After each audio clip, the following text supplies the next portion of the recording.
Dari kejauhan itu ada 3 orang yang manggil-manggil nama saya. Akhirnya mereka nyamperin saya dan mereka cerita katanya salah satu fansnya beliau, dan mereka cerita panjang lebar sama saya.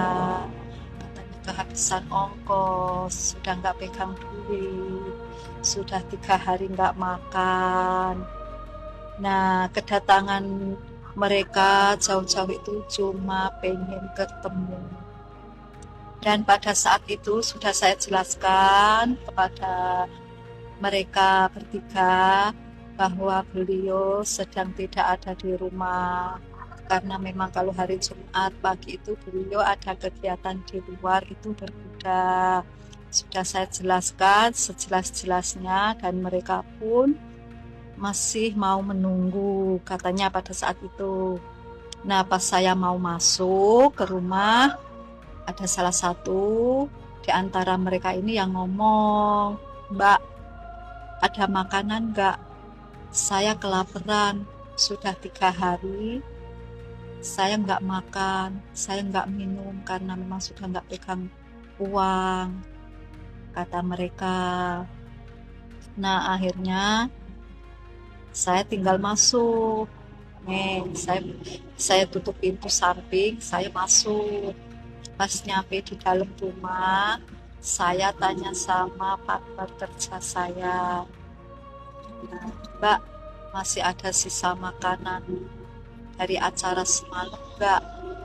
Kata saya. Dan partner kerja saya ini jawab, "Ada Mbak, tapi kayaknya cuma sisa roti." Gitu.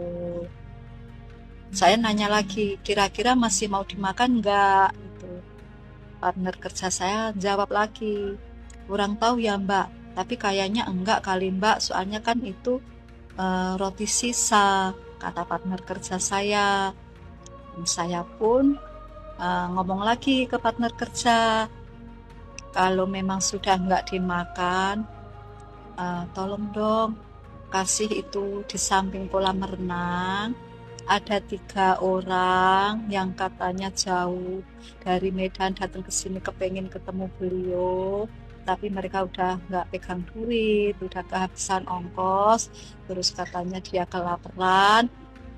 Kalau memang roti itu udah nggak dimakan, tolong Mbak kasih ke mereka, kasihan Mbak, ditambahin sama aqua gelas ya Mbak," kata saya.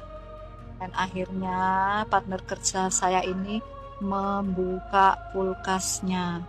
Membuka kulkas, ambillah itu roti, taruh di meja makan. Dibuka, itu memang dibuka. "Ini Mbak sisa rotinya. Ya memang tinggal beberapa potong." Nah, ya udah Mbak, kasih aja tuh kasihan. Ditambahin air minum ya Mbak, kasih aqua gelas. Saya yang ngomong begitu. Akhirnya sama partner kerja saya ini dibawalah itu roti sama aqua gelas, diantar ke samping kolam renang. Dan seandainya itu CCTV masih bisa diputar ulang, coba dilihat siapa yang ngambil dari kulkas. Dan sore harinya beliau keluar dari kamar terus turun. Biasa beliau kalau duduk itu di ruang meja makan. Terus beliau yang ditanya pertama ini partner kerja saya, "Mbak, lihat roti sisa roti yang semalam nggak yang saya taruh di kulkas?" katanya. Partner kerja saya ini yang ditanya pertama jawabnya nggak tahu. Dan akhirnya saya dipanggil, dan yang nyamperin ke kamar itu partner kerja saya, dan waktu itu posisi saya lagi sholat asar. Partner kerja saya ngasih tahu bahwa beliau menanyakan sisa roti keset masih mau dimakan.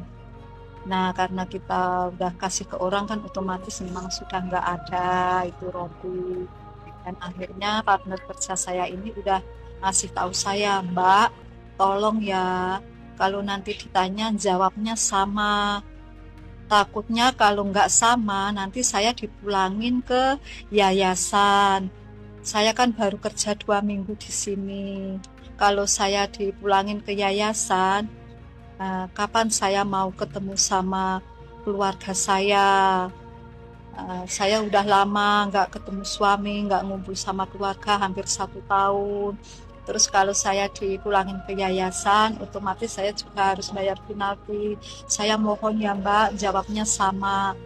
Nah, karena saya ini kasihan, saya pun ditanya, Mbak lihat roti keset nggak? Karena saya kasihan, saya nggak tahu. Masa ini bla bla bla bla bla bla bla bla bla, udah selesai. Akhirnya mungkin saya mohon maaf, beliau marah. Akhirnya di situ tuh banyak karyawan juga, karena memang dari awal kita berdua ini udah ngomongnya nggak tahu, tapi CCTV itu jelas memang roti itu dikasih ke orang. Akhirnya udah ke pojok, kepentok, akhirnya saya yang mengakuinya karena saya ini kasihan sama partner kerja saya. Nah, saat itu juga saya sudah mengaku dan saya sudah meminta maaf sama beliau.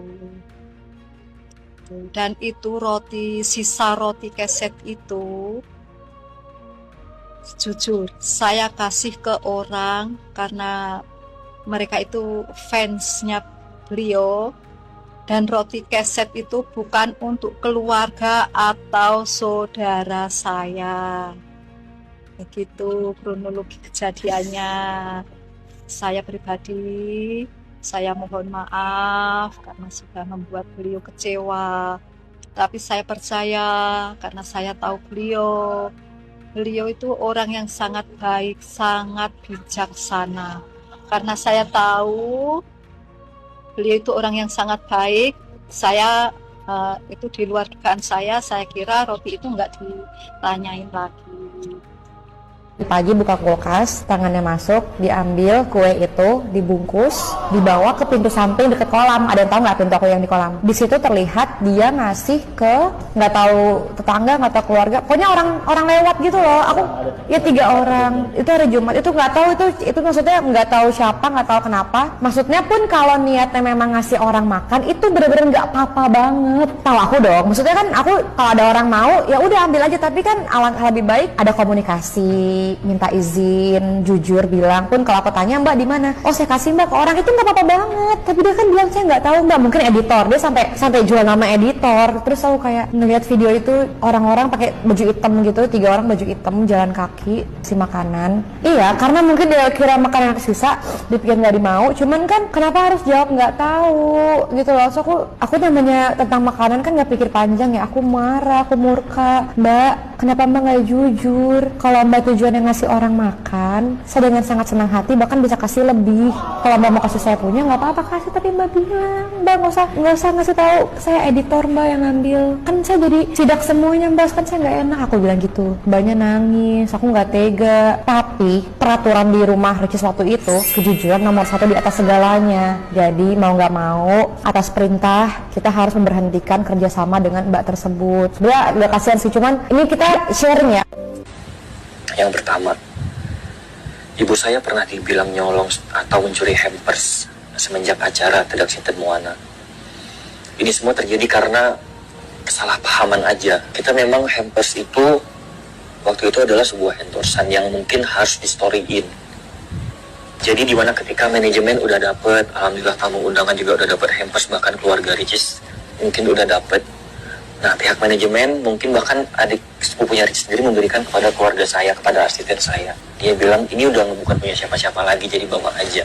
Nah, ketika sampai di rumah, Ricis minta untuk mau di-storyin, ternyata hampers itu udah gak ada lagi. Padahal hamper tersebut tuh ada di kamar tamu. Dan saya tidak pernah terpikir kenapa masalah hampers ini menjadi besar. Dan yang perlu digarisbawahi, saya sedih banget. Kenapa ibu saya bisa dibilang nyolong?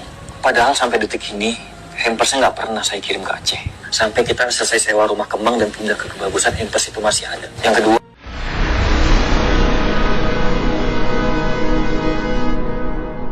jadi jangan lupa untuk subscribe Cumi Cumi. Ditekan ya tombol lonceng merahnya.